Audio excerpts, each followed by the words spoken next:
You may remember that I used to do weekly live streams every Thursday at like 11 a.m. Eastern. And kind of interesting, I stopped those. I stopped those because like I felt like one main reason is that YouTube doesn't really care about those that much. It doesn't really promote live streams, especially from, a smaller creator. I feel like myself, I was also multi-streaming to like different platforms. And while I was creating like a little bit of a community around that, I just didn't really feel like it was worth it to kind of like force it almost. But the reason I'm thinking about this today is because I was just watching one of Alex Hormozi's most recent videos. If you don't know who Alex Hormozi is, you should go check him out.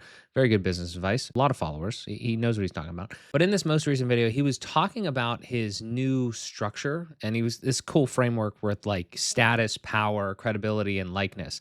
And that concept in of itself is interesting. Maybe I'll make some other stuff about that, and I'm going to implement that. But the main takeaway was that he said, super surprisingly, that he is now going to lean more into live streams and interactive content.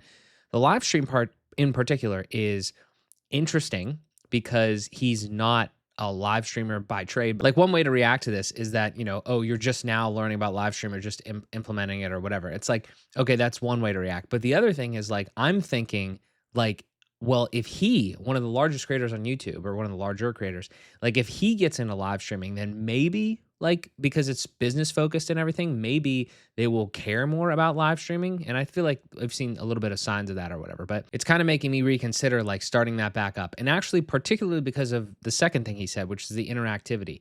If you can have more interactivity on a live stream, like I think when he does it, he like has people call in and do all sorts of stuff like that. I do think there's something to that model. And maybe that's something that I can explore in the future. I think it might be kind of impactful. So yeah, just something I wanted to share. Go watch that video. Maybe you'll get something out of it. I'll talk to you tomorrow.